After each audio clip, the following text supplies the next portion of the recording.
Crime fiction is loved all over the world, from British writers like Arthur Conan Doyle and Val McDermid, to Americans like Raymond Chandler and Patricia Highsmith, to Scandinavian and European writers like Henning Mankell and George Simenon. But two British novelists are called queens of crime: Agatha Christie and Ruth Rendell. Ruth Graysman was born in London in 1930. Her father was English and her mother was Danish. After she left school, she became a journalist. She married Don Rendell, who was also a journalist. In 1964, Rendell published the first Inspector Wexford novel, From Doon with Death.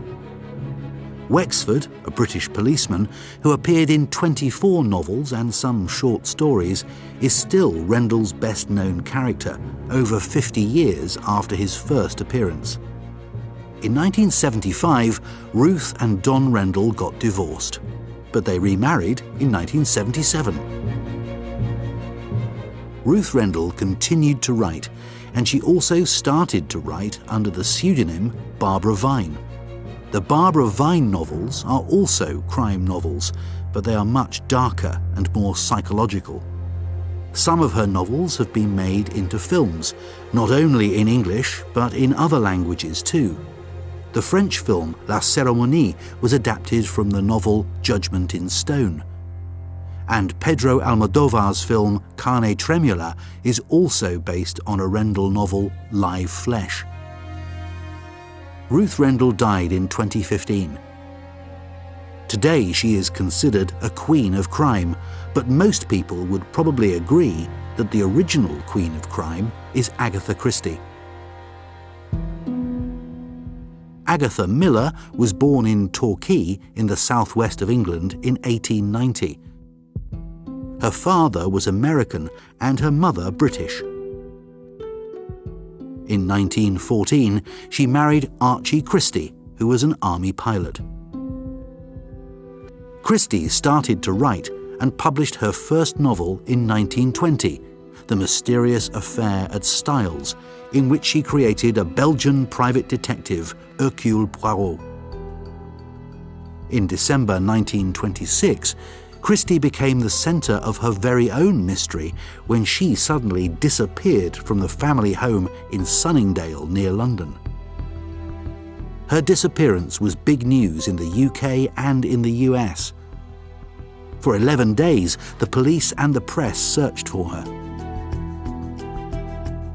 The police also asked Arthur Conan Doyle, the creator of Sherlock Holmes, for help, but even he couldn't solve the mystery. The police eventually found Christie in Harrogate in the north of England. She apparently couldn't remember anything, and the mystery of her disappearance was never solved. Soon afterwards, she and Archie divorced.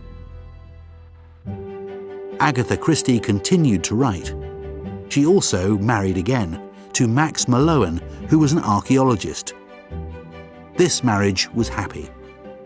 She created another detective, Jane Marple. Miss Marple is a little old English lady.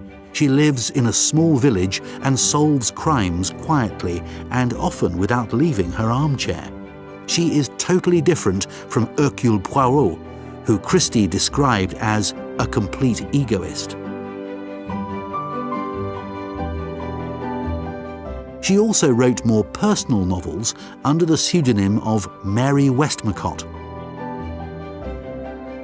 Agatha Christie died in 1976, but her books are still read all over the world and watched in films like Murder on the Orient Express, plays like The Mousetrap, and television series like the Miss Marple series.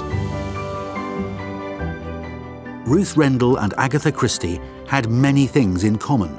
They were both very successful crime writers, and they both wrote different novels under pseudonyms. They both divorced and remarried, and they're also both strongly associated with the detectives they created. But their approaches were very different. Rendell was always more interested in characters, while Christie loved plots. And while Agatha Christie's readers will read to the end to find out who committed the murder, Ruth Rendell's readers will also want to find out why.